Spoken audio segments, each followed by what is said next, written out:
Hey girl, hey, welcome back to my channel. It's your girl Misha. Thank you guys for joining me yet again for another review. If this is your first time here, then welcome. If you're here for a second or third time and you always come back to watch the videos, but you have not subscribed, please go ahead and do so because you know you're going to be back to hear me speak my speech. Let's get into it. Tonight we will be reviewing Married to Medicine Season 8, Episode 3, New Year, Old Feuds. I cannot believe Married to Medicine is 8 years old, but honey, let's get into it if we're going to get into it. So they show all the doctors and they're in their cars late at night. They have these overnight shifts and they're talking about the pandemic and how things are affecting them mentally. Normally, they're not afraid, but now since the pandemic and COVID hit, things are a lot scarier. And Eugene even said he had a really scary encounter with a lady. He was very close to her face and he's just praying that he doesn't take COVID home to his family. And I was just thinking as Dr. Eugene was talking, I rarely see him get support, emotional support at that. These first few episodes have been Toya nagging and worried about not being able to go to Italy and celebrate an anniversary or wanting to go out to a nice dinner. COVID is mentally taking a toll on us as civilians, just sitting back, watching them help millions and thousands of us hang on to for dear life. So I can only imagine what the doctors are going through and where is their outlet. You know, who do they have to turn to? Because everything that's going on literally hangs on them. Our lives are hanging in the balance. This disease is so unpredictable. We don't know whether we're coming or going. And he really just, I don't know, just hearing him talk, it just really did something to me. And I hope that he's getting the emotional support that he needs. I just want to say hats off to anyone that's listening to this who may happen to work in a hospital, whether you're a nurse, a doctor, you work at the front desk, all the way down to the janitors. I salute you. I thank you so much for keeping us safe. Let's move forward. So then we go over and we see Dr. Heavenly with a patient.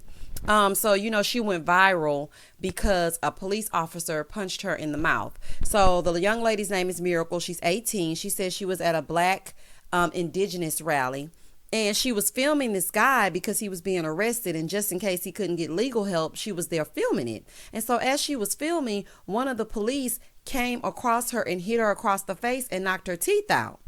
I'm like, oh my gosh, child, we can't even protest to try to fight for something peacefully because you don't know if you'll get killed. So Dr. Heavenly is going to help restore her smile. And I just thought that was beautiful. We really need to see more of this side of you, Dr. Heavenly, because, all jokes aside, we know you loud and you're going to talk about Dr. Damon and how y'all have sex 10 times a week and y'all marriage is perfect and you're a relationship expert. But this was really beautiful to see because you changed this young lady's life. Then we go over to Anila's house. And we go over to Anila. She's going to Toya's house so they can play tennis. Child, do you notice how it goes from serious to shallow when we hit Toya's parts? Child, everything about Toya is shallow. All she does all day is complain and drink wine and play tennis. Child, oh my goodness. So anyway, Toya back in that damn golf cart. Her and Anila going on down the street. Anila says they are both Aries and they both feel like they've known each other for years. Girl, okay. I'm not really feeling you either. Toya takes her to play tennis. And so Anila was like, I need to play with you over there. Toya was like, no, you need to play by yourself because she already knows how to play. Girl, I'm like, girl, you ain't Serena Williams, honey. Girl, go on, honey. This is not the tennis open. Child, go on somewhere. So then over at Dr. Contessa's office, you see I had nothing to offer you as far as Toya is concerned. That ended that. They played tennis and then they walked off in their little tennis skirts talking about stuff that didn't matter. Over at Dr. Contessa's office, we see Dr. Jackie. She stops by to see Contessa at her new space. So Contessa's kind of showing her around, showing her where things are going to be. And then she shows her one of these restrooms with a shower in it.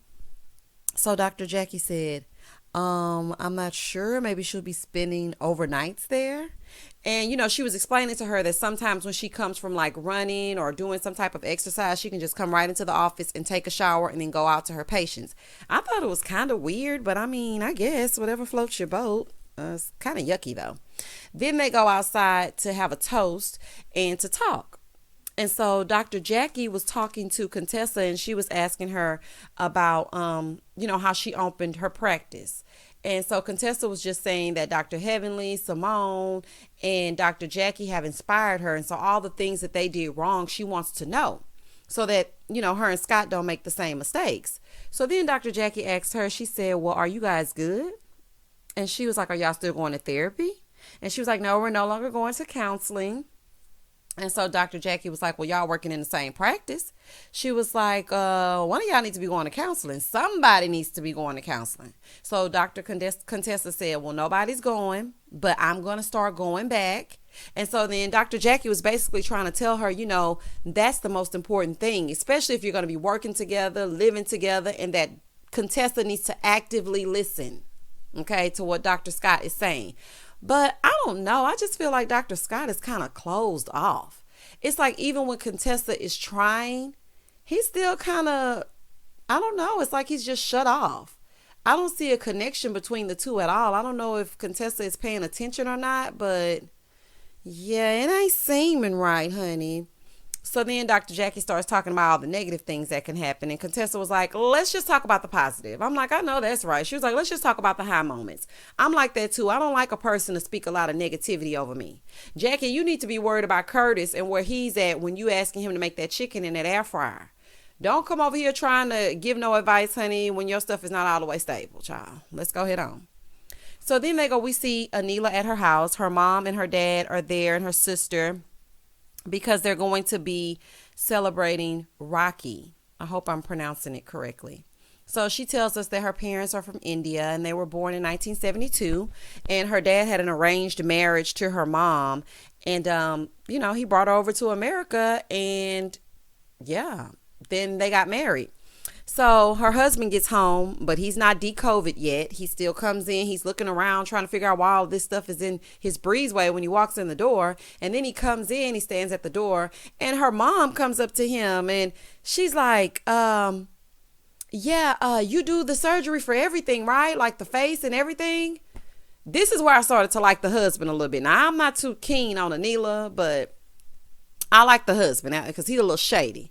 So the mom was asking him if he did like surgery for the face and the body and everything. He said, I've been in this family for 10 plus years, so you should already know that. But yeah, I do the face and everything. So then she's like, you think you could do my face? You think you could help me out? He was like, let me finish helping the world first. And then I'll help you. I'm like, I know that's right, child. Girl, go on, sit down somewhere, child. So he doesn't really like them being there. But child, they're there and they're here to celebrate this Indian culture and this holiday that they celebrate. Over at Toya's house, she's trying to get the kids to do their homework. Toya all over the place. These kids haven't even turned in work that was due on a Tuesday or a Wednesday, child. So she starts talking to Eugene. Now, this is the thing that got me. Okay. Eugene is fearful for his life every time he leaves to go to work. He comes home after a 12 or 14-hour shift. He comes in to cook dinner for them. Toya, what have you been doing all day? Child, Eugene a better man than anybody I've seen on reality TV, honey, because Toya in all her Birkin bags and her golf cart and her wine would be sitting outside. Like, girl, you've been doing nothing all day. And he's like, it was very busy today. It was 14 hours of craziness. So him and the kids are trying to throw together dinner while Toya is sitting there complaining about having to do schooling and having to go by a schedule each and every day. So they show these things, how Toya is doing this at 1 o'clock and then she's doing that at 2 o'clock. And I'm like, child, please, welcome to everybody else's world, honey. Imagine all the things that every other parent has to do with not as many resources as you have, honey, sitting on money and at home with your kids. It's some people out there that are at home with their kids because they have no other choice. They can't afford childcare. Their child has a compromised immune system, mine being one of them. My child has a compromised immune system, and guess what? I have to stay at home with him to teach him. Therefore, when I'm doing these YouTube reviews and all this other kind of stuff, that's to help me take care of us. While you sitting over here complaining about having to do things for your kids, your husband comes home after being on the front lines all day and you're complaining about that. Girl, you are such an idiot. It's something with these Toyas. Bravo. You keep hiring these Toyas. Let's let them go. Child. Stupid behind. So then she says she's frustrated, and she's getting pretty frustrated because she doesn't want to have to sit and, and do homeschooling all day. So then she's like, and I have to do everything. And that's with 2 children. I mean, what if somebody has 4 or 5 childs? 4 or 5 childs, Toya? Honey, while you complaining, you need to be sitting in one of those English classes with your kids. Girl, hush. So Eugene was like, 4 or 5 childs? She's like, don't be correcting my speech. I didn't say 4 or 5 childs. And if I did, then you need to be corrected. That's what happens at this point. You little dummy. Serena, honey. No shade to Serena, honey. So then her and Eugene start to argue. And because he's talking about her English. And, she's just basically had it up to here with the fact that she has to be a parent. And I told y'all in that last review that Toya is probably one of those parents that wants their kids to hurry up and get back into schools so she doesn't have any responsibility and she can be free during the day. And I was right, honey. This episode proves it. That's just silly. So then over at Anila's house, they're getting ready to celebrate Rhaki. And so Anila is talking to Toya on FaceTime. So Anila tells Toya that she invited Contessa. So Toya said, what made you invite her? You don't even know her. So Anila was like, well, because she was nice to me when I met her. And, maybe I feel like y'all two can talk. Anila, I don't know if you've watched reality TV before, but this is a recipe for disaster. Never try to get 2 people together that you don't even know the history behind the 2 and try to get them to talk, because that never, ever works out well. And this right here proves that it never, ever works out well. Then we go over here, honey, and Quad makes her return. Miss Quad. She got it, honey. She's over here at Heavenly's house. And so she comes over to Heavenly's house, and Heavenly takes her up her 3-story mess box, honey, called a closet. Baby Quad said, I'm not sure why. Quad ain't been on the set but 2 seconds. I already throwing shade. She said, I'm not sure why Heavenly has a 3-story closet. I don't know if it was to fill out the space or what, but her fashions don't need a 3-story closet. Because I'm not saying dentists can't dress. I'm just saying this dentist can't dress. Quad, you crazy, honey. But you were just what we needed, child, because between Toya and her antics and Anila coming to try to be the new Mariah, I can't take it, honey. So then Dr. Heavenly asked if Quad, if she's sleeping with people, asking about her love life. And Quad was like, no, I'm not sleeping with people, but I am dating quite a few people. Very smart and attractive people, honey. So they sit down there talking about that. So Heavenly said, so then she asked Heavenly, she's like, so what's going on with the girls? What's going on with Toya? So Heavenly was like, she's mean, honey, been real mean. So Quad was like, I can't imagine Toya being mean. And so Heavenly said, well, yes, she is mean.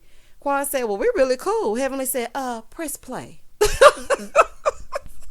Heavenly, you are so messy. And when Quad told her she wasn't sleeping with nobody, Heavenly gonna say, is she lying or is she playing with us? Honey, I don't know what's going on, honey. I don't know if she lying, if she playing with us or whatever. What I do know is she don't want us in her business. That's for sure, okay? And Quad, I don't think you, honey, you done been done with Dr. G for some years now. So I don't think you sitting there with your legs crossed, honey. Let's just call a spade, allegedly, okay? So then Heavenly was like, press play. So then she listens to the recording of Toya saying she ain't doing nothing but sitting in that apartment and this and that. And so as Quad is looking at the recording, she's like, she gives it back to Heavenly. She said, when was this? Because Toya was talking real reckless, honey. And so Quad said, oh, I know she ain't talking about me living in an apartment when she had to beg, borrow, and steal in order to get her house. I know exactly how she got that house. And she said she had to take out $100,000 loan just for the pool. I don't think there's anything wrong with you taking out a personal loan to get the pool. That part I didn't understand. But if you got some real tea about exactly the terms of her conditions as far as it relates to her home loan, then please share. That's all I'm saying. That's all I'm saying. But as far as Quad is concerned, honey, she's letting everybody know that don't try to talk about her and the fact that she's living in an apartment because you're living in this house with, a certain zip code and you feel like it validates you. Like, come on now. Don't do that, Toya. And I feel like you are definitely telling the truth, because she's willing to, like she said, willing to work Eugene into an early grave and spend all his money before it's even made so that she can look like something. Child, Toya is sick. A sick, sad world, honey. Then we go back over to Anila. We just got a little cameo by Quad, and then we moved on, honey. But Quad said that Toya is hanging on by the skin of her teeth, honey. And y'all remember when she had to bring Toya over some top ramen, honey, so they could eat at night, child. Moving right along. We over to Anila and Dr. Karan, and they go to set up for the party. So they're setting up everything and, getting everything together for the ladies to attend. And I don't know if this is at their home or if it's at a restaurant. I think it was at a restaurant, if I'm not. Yeah, it's like at a little bistro. So they're setting everything up. Then Toya and Eugene show up. Lastly, Dr. Contessa and Scott show up. Simone was there as well because she's become fast friends with Anila also. So Toya said Anila doesn't understand their history, which she doesn't. So Toya starts talking about Contessa's headpiece and, saying, well, if that's what you think is real Indian, honey. And I'm like, it's nothing wrong with the girl's headpiece. She looked cute. And Contessa, that body banging, honey. You running from your house all the way to your practice, honey. It's really paying off because you look good, okay? When you stood up and you acted a fool tonight, but you looked good, okay? I thought it was cute. That's just my opinion. So as the dinner is going on, Anila pulls Contessa to the side. And Anila said, I'm Toya's friend, but I do want to get to know you for myself. And I want you to get to know me. So Anila said, I just want to make sure that there's no blurred lines, basically. I want to know you for you, and I want you to know me for yourself. I don't want to have to go through Toya to get to you.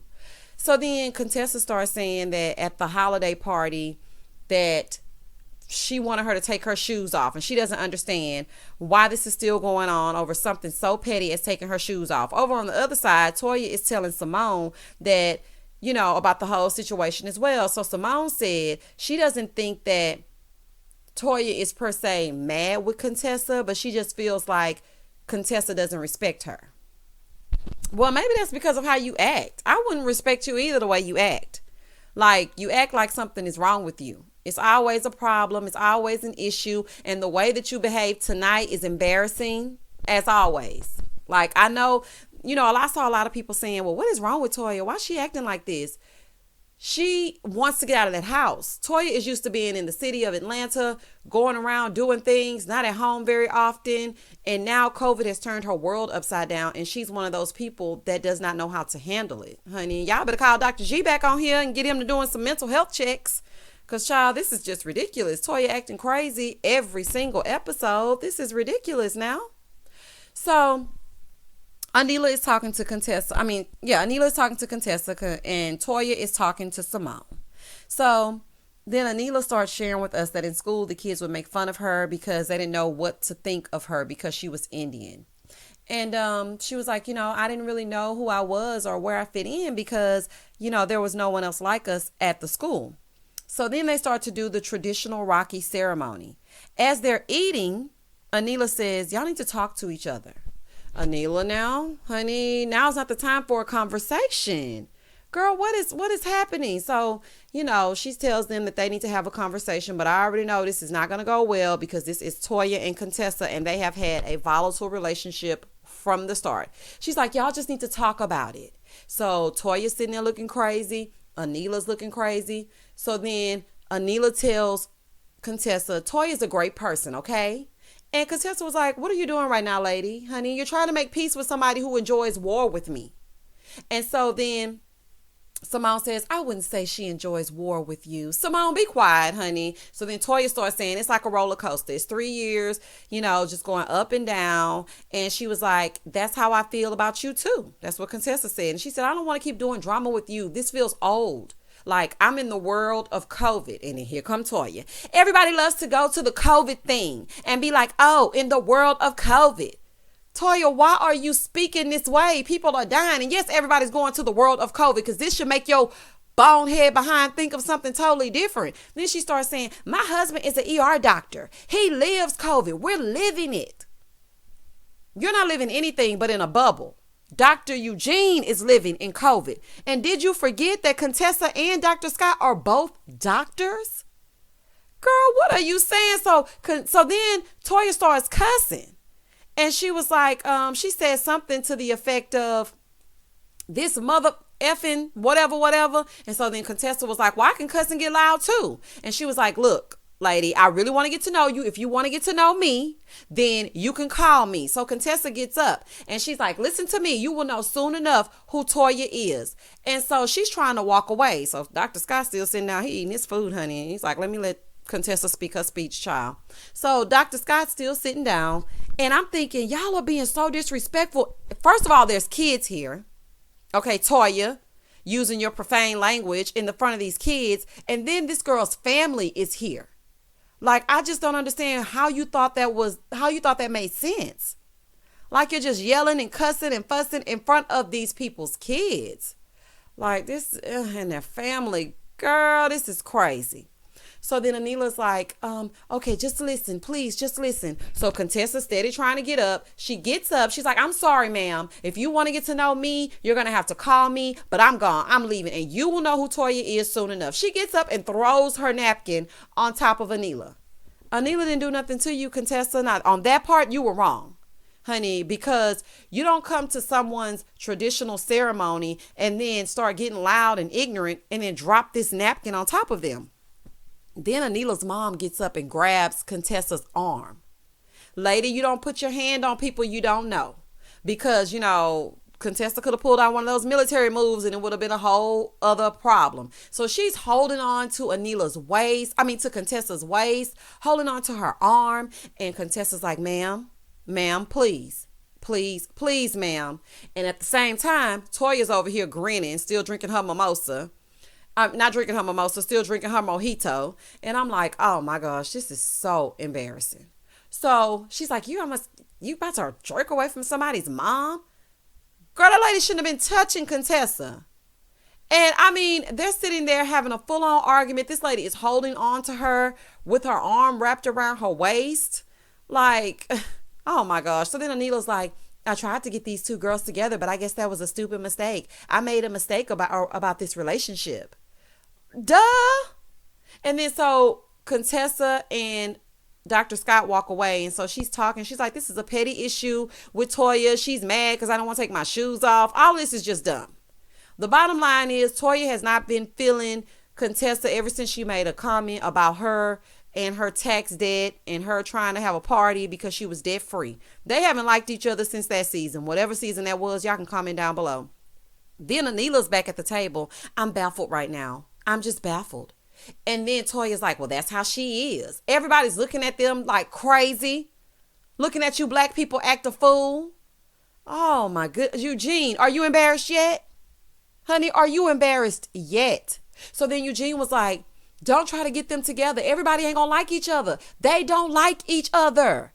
And Eugene is basically saying that because he's like, stop putting these people together so that I can stop being embarrassed. So then Contessa's over in her car talking to Dr. Scott and she's like, what's insanity? And he was like doing the same thing over and over and expecting different results. And I'm like, this was just a disaster, child. This Toya always loud and wrong. Honey, Contessa is headstrong. She was all the way in the wrong for being disrespectful to that lady that invited her somewhere. Then in the next episode, they did a preview and they show Anila telling Contessa that she basically attacked her mom. And she's like, well, in the Indian culture, that's just what we do. We try to solve things. And Contessa said, well, in the black culture, you don't put your hands on nobody. Oh my goodness, child. Oh my goodness. And bravo, let me say something to you before I end this review. I hate how you didn't want to show Aiden and Mariah's cultural side, but you want to be all inclusive when it comes to Anila. Bravo, you shady boots, honey. Shady boots. And I don't want you to think I didn't notice it because I caught that shade, okay? This concludes my review for Married to Medicine. Thank you guys so much for listening. I hope you enjoyed this review. I try to give you my very best each and every time I bring you a review. Don't hesitate to like, comment, and subscribe. Hit that notification bell so you will be updated each and every time I upload a video. As always, stay safe, stay blessed, spread love, not germs. Peace.